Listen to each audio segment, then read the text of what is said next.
بارے میں نہیں بلکہ وہ تمام ہستیاں جن جن کو محمد نے محمد کہا ہے، بلا شک ماشاءاللہ، وہ تمام اس آیت کی مصداق ہیں، کیونکہ کار رسالت اس وقت تک تکمیل کو نہیں پہنچتا جب تک کہ ان 14 کی سیرت کو شامل نہ کرے۔ ایسے ہی ہے ماشاءاللہ، بلا خداوند عالم نے اپنے حبیب کے ذمے جتنے کام لگائے ہیں وہ سارے کے سارے کام اس وقت تک اپنی منزل تکمیل تک نہیں پہنچ سکتے جب تک کہ یہ 14 ہستیاں اس میں شامل نہ ہو جائیں۔ ایک دلیل اس پہ مزید کل جو عرض کیا تھا اسی پہ مزید ایک دلیل تاکہ گفتگو متصل ہو جائے اور آپ تمام احباب شامل ہو جائیں۔ ایک عرض مزید کر کے میں گفتگو کو آگے لے کے چلتا ہوں۔ خداوند عالم نے قرآن مجید میں اپنے حبیب کو ایک جگہ حکم دیا کہ یا ایھا النبی جاہد الکفار والمنافقین، اے میرے حبیب، اے میرے نبی، توجہ ہے، عہدے سے مخاطب کیا گیا ہے، ماشاءاللہ، بے کسی شک لقب سے مخاطب نہیں کیا گیا، کسی نام سے مخاطب نہیں کیا گیا، کسی استعارے سے مخاطب نہیں کیا گیا۔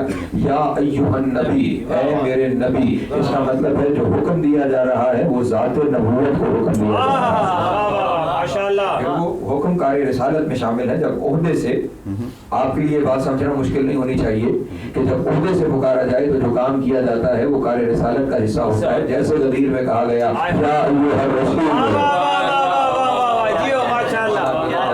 وہاں پہ بھی لفظ کا استعمال کیا گیا یا ایھا الرسول بلغ ما انزل الیک من ربک فإن لم تفعل فما بلغت رسالتہ، اے میرے رسول وہ پہنچا دیجئے جو آپ تک پہنچایا جا چکا ہے، اگر نہ پہنچایا تو رسالت کا کوئی کام سر انجام نہیں۔ تو جب عہدے سے مخاطب کیا جاتا ہے تو پھر وہ منصب کا تقاضا ہوتا ہے جس کا خداوند عالم حکم دے رہا ہے، اور حکم کیا ہو رہا ہے؟ یا ایھا النبی جاہد الکفار والمنافقین، اے ہمارے نبی جہاد کرو، جنگ کرو کافروں سے بھی منافقوں سے بھی، اے ہمارے نبی جنگ کرو کافروں سے بھی اور منافقوں سے بھی۔ توجہ فرمائیے کہ میں پوری زمانے سے ممبر پہ بیٹھ کے پورے چیلنج سے کہہ رہا ہوں، حکم الہی کیا ہے؟ جنگ کرو کافروں سے بھی اور منافقوں سے بھی۔ رسول خدا کی زندگی میں بدر سے لے کر حنین تک جتنی جنگیں ہیں وہ ساری کافروں سے ہیں، جتنی جنگیں ہیں وہ ساری کی ساری کافروں سے ہیں، منافقوں سے ایک جنگ بھی نبی کی زندگی میں نہیں ہے۔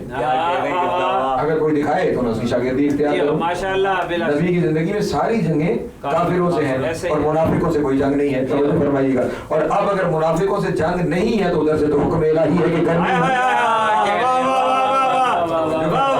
حکم الہی ہے کہ جنگ کریں، اور اگر حکم الہی پہ عمل نہ کیا جائے تو پھر بھی رسالت کا کوئی کام سر انجام نہیں دیا جائے گا۔ جو حکم الہی پہ عمل نہ کرے وہ امت ہی نہیں رہتا، تو نبی کہاں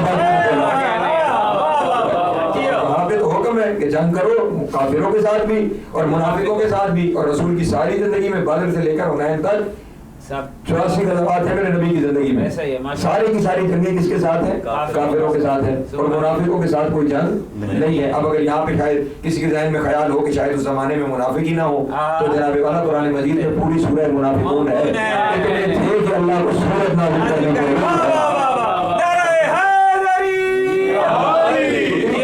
موجود تھے کہ اللہ کو پوری سورہ نازل کرنی پڑ گئی، اور جلدی صرف سورہ نہیں نازل کیا، خداوند عالم نے حکم دیا کہ جب بھی نماز جمعہ قائم کرو، جب بھی کیونکہ حجت کی موجودگی ہے نا، نماز جمعہ قائم کرو تو نماز جمعہ کی پہلی رکعت میں الحمد کے بعد سورہ جمعہ اور دوسری رکعت میں الحمد کے بعد سورہ منافقون کی تلاوت کرو۔ اس کا مطلب خدا بھی چاہتا ہے کم از کم ہر جمعے منافقوں پر لعنت ضرور، حکم ہے وہاں سے، تو اس کا مطلب ہے نبی کے دور میں منافق اچھی خاصی تعداد میں موجود تھے، اتنے تھے کہ خداوند عالم کو سورہ نازل کرنا پڑ گیا۔ لیکن اب معاملہ یہاں پہ یہ ہے کہ حکم ہے جنگ کرنے کا، جہاد کرنے کا کافروں اور منافقوں سے، لیکن نبی کی زندگی میں تو صرف اور صرف کافروں سے جنگ ہے، منافقوں سے کوئی جنگ ہے نہیں۔ تو اب کیا کیا جائے؟ حکم الہی کیسے پورا ہو؟ سوال کرنے والوں نے نبی سے سوال کر لیا تھا کہ یا رسول اللہ آپ ارشاد فرمائیے کہ آپ کی ساری زندگی میں کافروں سے جنگ ہے، منافقوں سے تو جنگ ہے نہیں، تو حکم الہی کیسے پورا ہوگا؟ تو نبی نے فرمایا میری ذات کے حصے کا نام علی ہے، دیکھ لینا جس سے علی لڑتا چلا جائے گا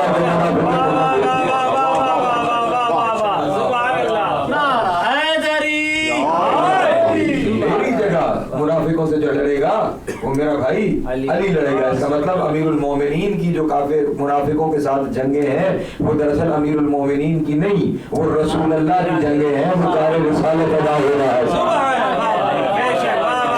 وہ رسول کا کام امیر المومنین مکمل کر رہے تھے. تو جس کی امیر المومنین کے ساتھ لڑائی ہو رہی تھی کلمہ پڑھتے ہوئے وہ ان منافقوں کی زد میں آ رہا ہے, اس منافقوں کے دائرے میں آ رہا ہے کہ جس کے ساتھ لڑنے کے لیے اللہ نے اپنے رسول کو حکم دیا تھا. اور اگر آپ یہاں پہ شامل ہیں تو میں جملہ کہہ کے گزر جاؤں, جو علی سے لڑ رہا تھا وہ علی سے نہیں, وہ رسول سے لڑ رہا تھا, اور جو رسول سے لڑ رہا ہو وہ رضی اللہ نہیں لعنت اللہ.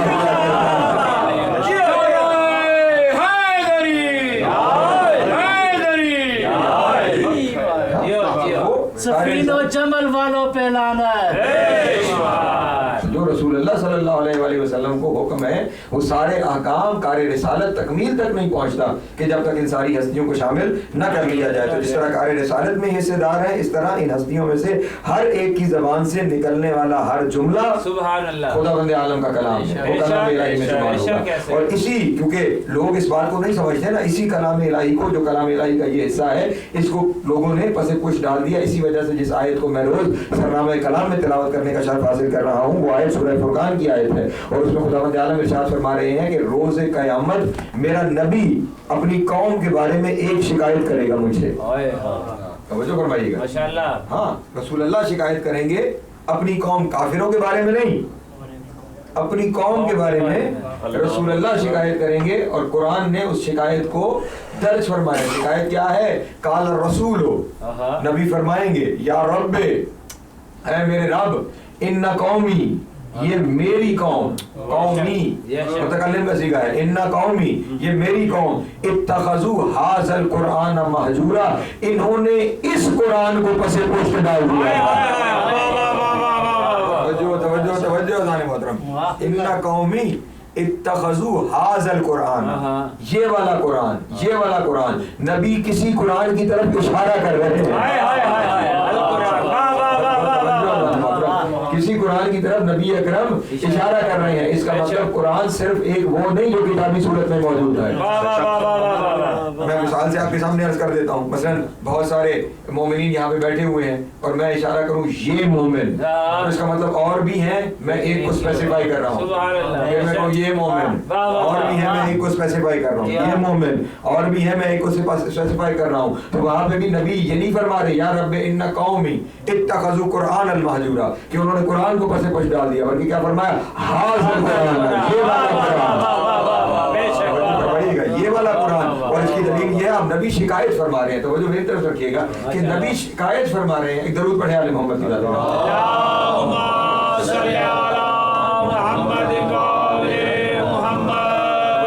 نبی قرآن کے بارے میں شکایت فرما رہے ہیں کہ انہوں نے اس قرآن کو پس پش ڈال دیا. یہاں اگر ھذا القرآن سے مراد یہ والا قرآن ہے جو ہمارے پاس بسم اللہ کی بے سے لے کے والناس کی سین تک موجود ہے, تو مسلمانوں نے اس قرآن کو کب پس پش ڈالا ہے؟ اسے تو سینے لگائے پھر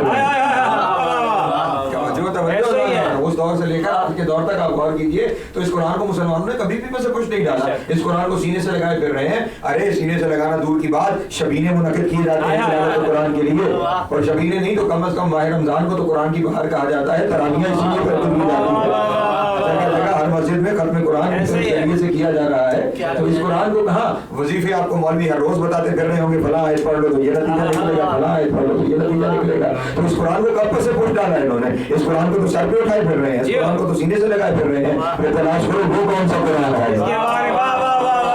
اس قرآن کو انہوں نے پس پوش ڈال دیا ہے. اور اس کا دکھ نبی اکرم کو اتنا ہے کہ روز محشر نبی اکرم صلی اللہ علیہ وآلہ وسلم وہ ہستی ہیں کہ روز محشر جو اپنی امت کے لیے شافع ہیں, جو ہے جنہوں نے اپنی امت کی شفاعت کرنی ہے. پھر خود سوچئے جس نے شفاعت کرنی ہے جن کے بارے میں وہ شکایت گزار ہو جائے, فرمائیے گا پھر ان کا روز محشر کیا بنے گا کہ جن کے بارے میں شافع محشر ہی شکایت کرنے لگے کہ میرے اللہ یہ میری قوم وہ ہے کہ جنہوں نے اس قرآن کو پس پشت ڈال دیا تھا. پھر وہ قرآن تلاش کرو کہ جس قرآن کو پس پشت ڈال دینے سے خدا بند عالم کے حضور نبی اکرم شکایت کر رہے ہیں. چلیں میں مزید اس کی ایک جملے میں وضاحت کر دیتا ہوں. یہ جو قرآن ہمارے پاس موجود ہے نا کتاب کی صورت میں, توجہ فرمائیے گا, یہ جو کتاب کی صورت میں ہمارے پاس موجود ہے یہ قرآن مجید کا ایک وجود ہے. بے شک یہ ایک وجود قرآن ہے. ابھی میں آپ کے سامنے بار بار کیا چیز عرض کرتا چلا آ رہا ہوں, یہ کلام الہی ہے. یہ کیا ہے؟ کلام الہی, کلام الہی, کلام الہی. نوجوان اس بات کو سمجھے گا, کلام الہی. کلام اس وقت تک کلام نہیں بنتا جب تک لفظوں کے ساتھ لہجہ شامل نہ ہو.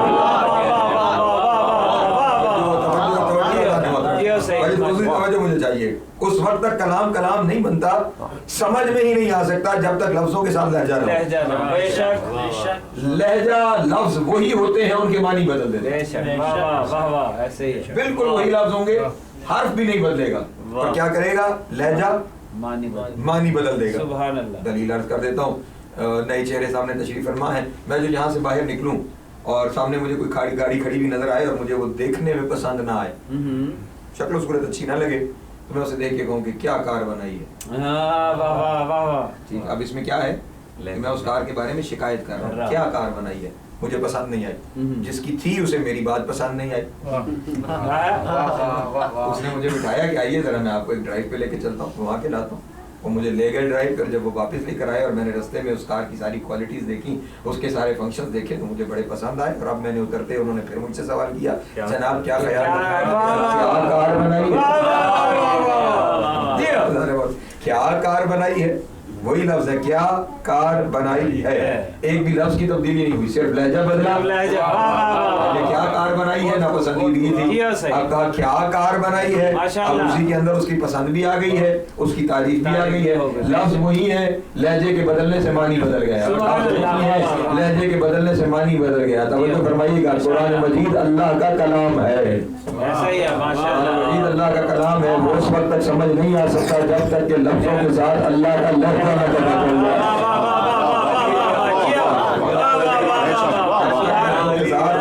لہجہ نہ پتہ چل جائے, اس وقت تک ہمیں قرآن مجید سمجھ میں نہیں آ سکتا. یہ لفظوں کے ساتھ جن کے لیے لفظ کافی ہو گئے نا, انہیں قرآن نے گمراہ ہی کیا ہے.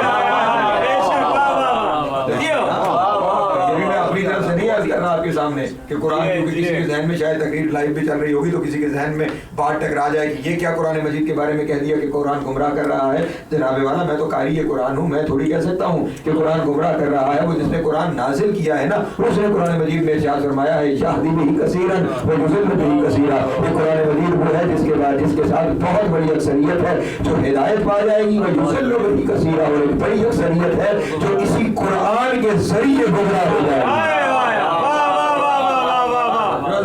اسی قرآن کے ذریعے گمراہ ہو جائے گی. تو پھر کوئی تو وجہ ہے نا کہ جس کی وجہ سے کوئی ہدایت پا رہا ہے اور کوئی گمراہ ہو رہا ہے. تو جن کے لیے لفظ کافی تھے, توجہ فرمائیے گا, جن کے لیے لفظ کافی تھے انہیں وہ لفظ گمراہ کرتے چلے جائے. کہ پوری تقریر ہے یہ ایک اپنی جگہ پہ, اور میں اس تفصیلات میں نہیں جانا چاہتا. میں اپنے موضوع کی طرف آپ کو لے کے آنا چاہتا ہوں. قرآن مجید لفظ ہیں جو ہمارے پاس موجود ہیں, سمجھ نہیں آئیں گے جب تک ہمارے پاس قرآن کا لہجہ موجود نہیں ہوگا کہ کون سی بات کس لہجے میں کہی گئی, کون سی بات کس لہجے میں کہی گئی. اسی لیے نبی اکرم نے جاتے ہوئے ارشاد فرمایا تھا, انی تارک فیکم الثقلین, کتاب اللہ و حضرت اہل بیت. میں تمہارے درمیان دو چیزیں چھوڑ کے جا رہا ہوں, ایک اللہ کی کتاب اور ایک اپنی فطرت. آسان لفظوں میں کہوں, نبی فرما رہے تھے میں تمہارے درمیان دو چیزیں چھوڑ کے جا رہا ہوں, لفظوں کی صورت میں قرآن, لہجے کی صورت میں اہل بیت.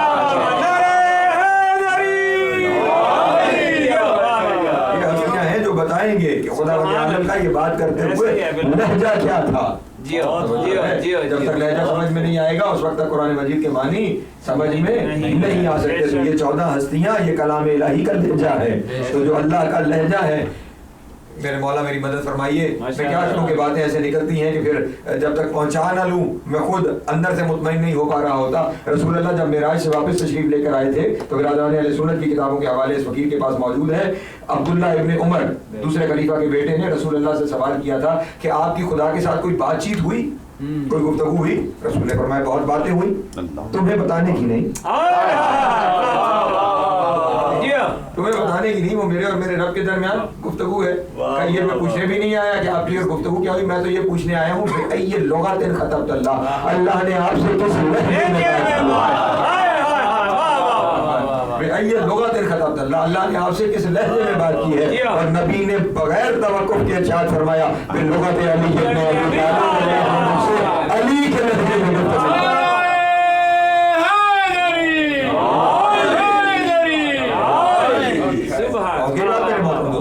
تو یہ لہجہ کلام الہی ہے. اس لیے ان کی زبان سے جو بھی جاری ہوگا جب بھی جاری ہوگا وہ کلام الہی ہوگا.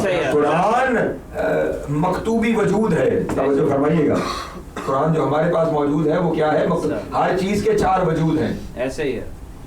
عرض کروں کچھ اپنے دوستوں؟ ماشاءاللہ ماشاءاللہ. ہر چیز کے 4 وجود ہیں.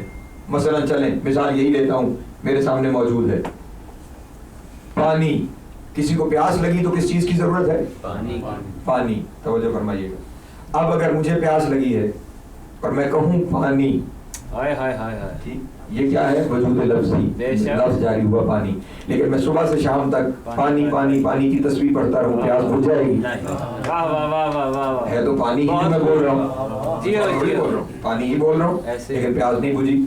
اچھا, میں نے یہ کیا کہ جب میں نے دیکھا کہ میرے کہنے سے پیاس نہیں بجھی, تو جب مجھے پیاس لگی تھی تو میرے ذہن میں تصور بھی جو آیا تھا وہ بھی کس کا تھا؟ پانی کا تھا. وہ کہلائے گا وجود ذہنی. میرے ذہن میں اس کا وجود ہے. اسے صوتی تصور کا وجود بھی کہا جاتا ہے, کہ جو ذہن میں آ رہا ہے. میں آسان لفظوں میں آپ تک بات پہنچانا چاہ رہا ہوں, منطق کی ٹرمینالوجیز میں نہیں جانا چاہ رہا. تو وہ میرے ذہن میں بھی ایک تصور آیا, تو میں صبح سے شام تک پانی سوچتا رہوں, تو کام ہو جائے گا؟ نہیں ہو جائے گا. اچھا, ایک قدم اور آگے بڑھتا ہوں, تو میں نے کہا چلو ذہن میں بھی پانی آ گیا, بول بھی دیا, پیاس نہیں بجھی. صفحہ اٹھایا اور میں نے پانی لکھنا شروع کیا. جو ہے اب جو لکھا ہوا میرے سامنے ہے وہ بھی پانی ہے, اور میں صفحے کے صفحے بھر ڈالوں, جتنا چاہیے لکھتا رہوں, اس وقت تک میری پیاس نہیں بجھے گی, بالکل نہیں بجھے گی. اور ادھر وہ جس کا نام پانی تھا, وہ جسے سوچا تھا, وہ جسے لکھا تھا, جب وہ سامنے آیا, اب یہ جب آئے گا اور میں اسے پیوں گا تو اس کا وجود حقیقی ہے, تو میری پیاس بجھ جائے گی. اس کا مطلب یہ ہوا 4 میں سے پہلے 3 ناکارہ نکلے.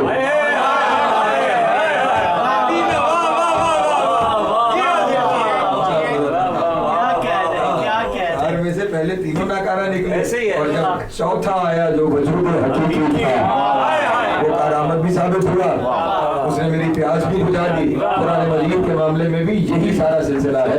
قرآن مجید جو قاریوں کے ذہن میں محفوظ ہے, وہ قرآن مجید کا ذہنی وجود ہے. جو قاری پڑھ رہے ہیں وہ قرآن مجید کا لفظی صوتی وجود ہے. جو آپ کے پاس لکھا ہوا پڑا ہے وہ اس کا مکتوبی وجود ہے, پہلے محمد سے لے کر آخری محمد تک حقیقی وجود.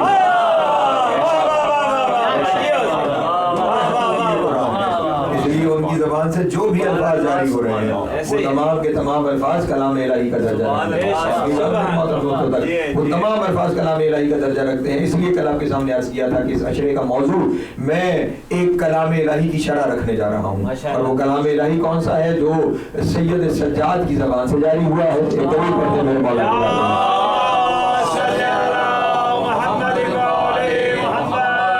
الہی کی جو کل آپ کے سامنے کوالٹی بیان کی تھی, وہ کوالٹی قرآن مجید کی کیا ہے؟ تھوڑے لفظوں میں بڑی بات ہے. جس وجہ سے قرآن معجزہ ہے جو کل کی تقریر میں موجود تھے, کیا تھوڑے لفظوں میں بڑی باتیں, تھوڑے لفظوں میں وسیع معانی, تھوڑے لفظوں کے اندر تعریف کو سمیٹ کے رکھ دینا. اور اسی تمام فضائل آپ کو مجتمع نظر آئیں گے سید سجاد جو امام نے دربار یزید میں خطبہ ارشاد فرمایا ہے. میں روزانہ آپ کے سامنے اس خطبے کا کچھ حصہ آپ کے سامنے تلاوت کرتا جاؤں گا, اور اسی تفصیلات آپ سے آپ کو جتنا میں جانتا ہوں اتنا میں آگاہ کرتا چلا جاؤں گا. میں یہی کہہ سکتا ہوں جتنا میں جانتا ہوں. کلام الہی کی حقیقت کو یا خدا جانے یا ہم تو اپنی سی کوشش کر سکتے ہیں, اپنی سی صحیح کر سکتے ہیں, وہ آپ کے سامنے میں نے عرض کرنی ہے.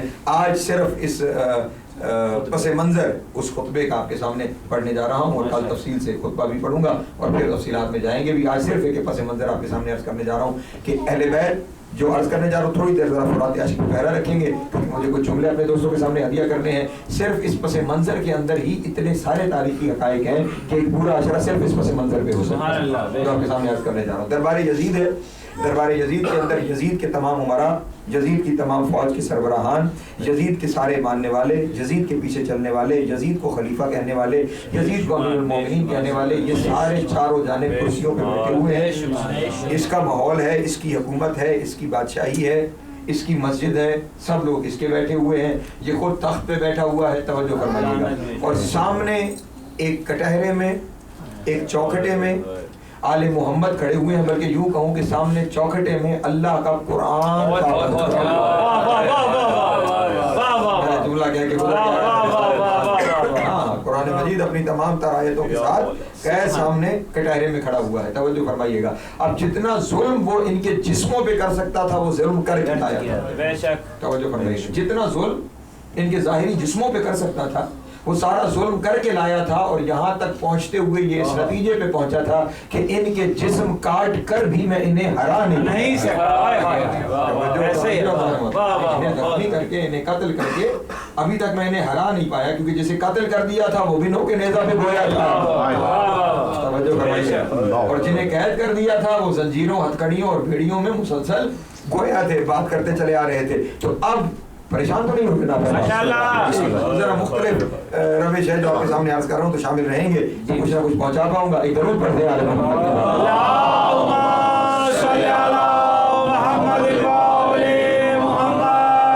جب اس نے یہ دیکھا کہ میں جسموں پہ تمام تر ظلم ڈھانے کے باوجود کامیاب نہیں ہو سکا, تو اب اس نے اگلا طریقہ یہ سوچا کہ ان کی روحوں کو زخمی کیا جائے, روحوں کو زخمی کیا جائے. اور جو وجود پیکر حق ہوتے ہیں ان کی روح تب زخمی ہوتی ہے جب ان کے سامنے باطل کا قصیدہ پڑھا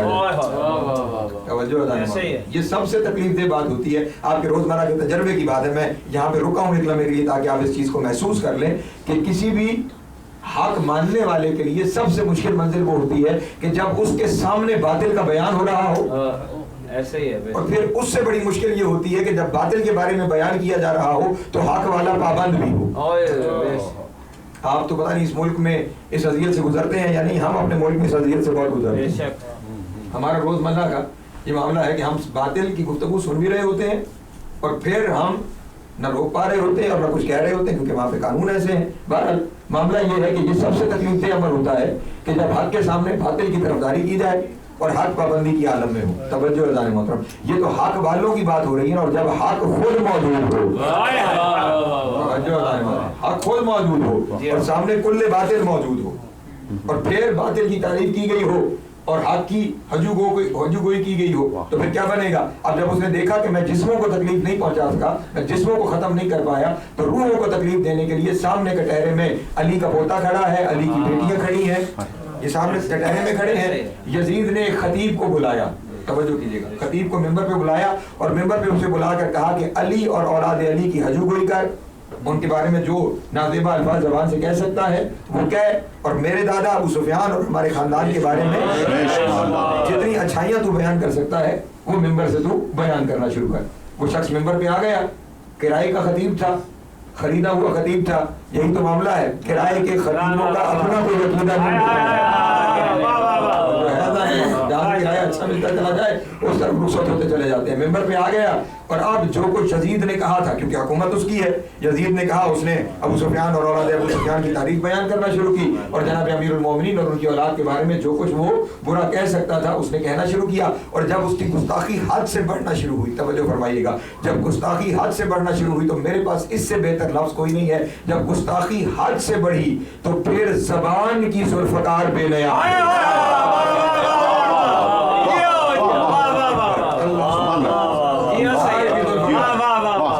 ہوئی, اور جو بظاہر دنیا کو زنجیروں میں جکڑا ہوا, گلے میں توق پہنے ہوئے نظر آ رہا تھا, سید سجاد وہیں پہ کٹہرے میں کھڑے ہوئے گویا ہوئے, اور خیال رہے چاروں طرف یزید کے حکومتی بیٹھے ہوئے ہیں, یزید کے فوجی موجود ہیں اور سید سجاد قید میں ہے. یہیں پہ کٹہرے سے کھڑے ہوئے اس خطیب کو مخاطب کر کے کہا, وَيْلَكَ أَيُّهَا الْخَاطِبُ اشْتَرَيْتَ رِضَاءَ الْمَخْلُوقِ بِسَخَطِ الْخَالِقِ فَتَبَوَّأَ مَقْعَدَكَ مِنَ النَّارِ وَيْلَكَ أَيُّهَا الْخَاطِبُ, لعنت ہے تجھ پہ اے خطیب.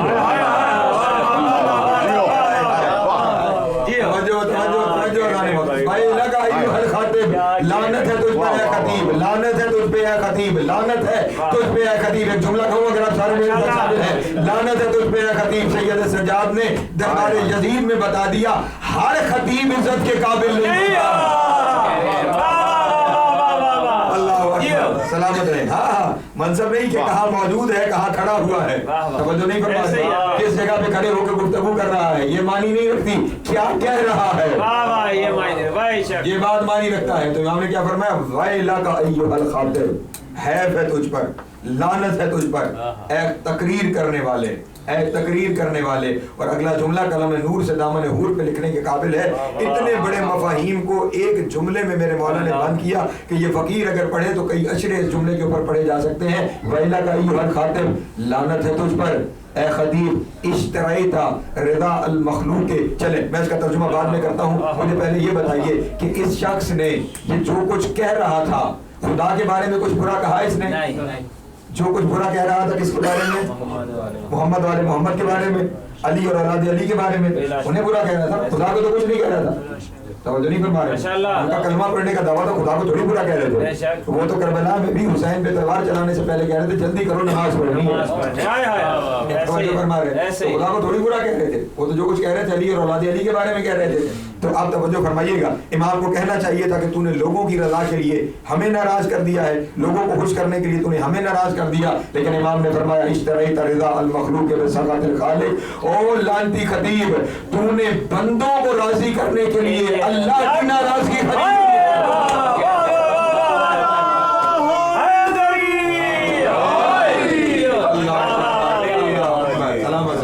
اشتریت رضا المخلوق بسخط الخالق, تو نے بندوں کو راضی کرنے کے لیے خدا کی ناراضگی کو خرید لیا. تو نے بندوں کی رضا کے لیے خدا کے قہر و جبر کو, خدا کے غصے کو خرید لیا. توجہ نہیں فرما رہے, اس کا مطلب یہ ہوگا جس سے یہ ناراض ہو جائے اس سے خدا ناراض ہو جاتا ہے. جو ان کا دشمن ہو جائے وہ خدا کا دشمن ہو جاتا ہے. آج زمانے کو سمجھ لینا چاہیے, امام ارشاد فرما رہے ہیں کہ تو نے ان بندوں کی رضا کے لیے اللہ کی ناراضگی خریدی ہے. اس کا مطلب یہ ہوا اللہ کی رضا ان کی رضا ہے, اللہ کی ناراضگی ان کی ناراضگی ہے. جس سے یہ راضی وہ رضی اللہ, جس سے یہ راضی جی وہ رضی اللہ, اور جس سے یہ ناراض ہو گئے اسی پہ اللہ کی لعنت ہے, اسی پہ خدا کی لعنت ہے. ہاں یہ امام, اچھا امام تو فرما رہے ہیں, میں اگر آپ شامل ہو تو میں اسی جملے پر قرآن مجید کی ایک آیت دلیل میں عرض کر دیتا ہوں. میں توجہ, قرآن کی مجید سورہ بقرہ ہے اور خداوند عالم ارشاد فرما رہا ہے من کان عدوا للہ وملائکتہ ورسلہ وجبریل ومیکال فإن اللہ عدو للکافرین. خداوند عالم ارشاد فرما رہا ہے وہ لوگ جو میرے فرشتوں جبرائیل اور میکائیل کے دشمن ہیں, اللہ ان کا دشمن ہے.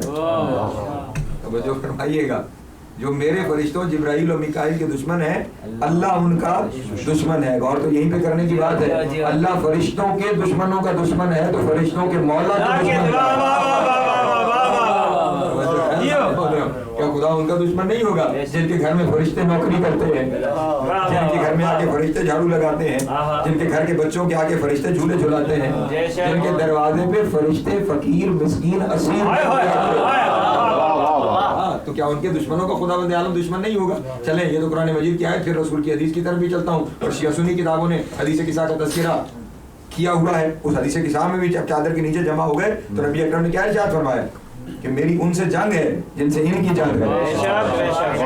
انی سلم لمن سلمکم وحرب لمن حاربکم. جن سے یہ راضی ان کی صلح اس سے میری صلح, جن سے ان کی جنگ اس سے میری جنگ. جو ان سے محبت کرے میں اس سے محبت کرتا ہوں, وہ مجھ سے محبت کرتا ہے میں اس سے محبت. توجہ نہیں فرما رہے, یہ ساری چیزیں. تو اس کا مطلب یہ ہوگا کہ اور پھر اب ان کی رضا رسول کی رضا, ان کی ناراضگی رسول کی ناراضگی, اور رسول کی رضا اللہ کی رضا, رسول کی ناراضگی اللہ کی ناراضگی. تو اس کا مطلب ہے کہ امام علیہ الصلوۃ والسلام نے دربار یزید میں دنیا کے سامنے واضح کر دیا کہ خدا کی رضا اور ناراضگی تلاش کرنی ہو تو نماز اور روزوں میں تلاش نہ کرتے.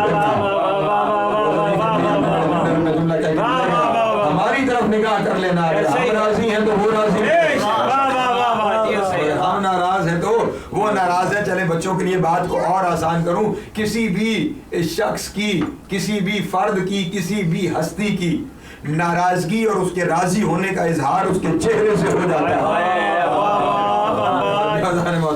آپ کسی کے سامنے جائیں اور وہ آپ کو دیکھ کے مسکرا دے تو اس کے چہرے کے اوپر جو مسکراہٹ آئی ہے وہ مسکراہٹ آپ کو بتا دے گی کہ وہ شخص آپ سے راضی ہے. اور اگر آپ کو دیکھتے ہی اس کے ماتھے پہ بل آ گیا ہے تو اس کا مطلب ہے وہ آپ سے ناراض ہے. تو اللہ کی رضا اور ناراضگی دیکھنی ہے تو بچھولا تلاش